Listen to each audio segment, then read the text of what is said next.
Speaker check.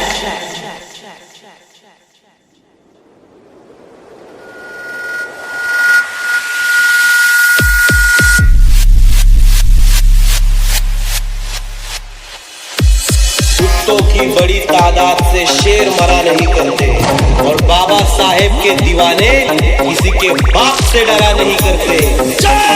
DJ सूरज चुप चुपुगा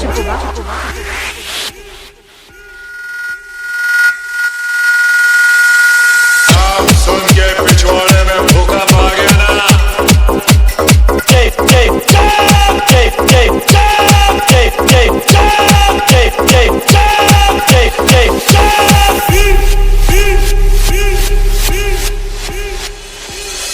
DJ सूरज चुप चुपुगा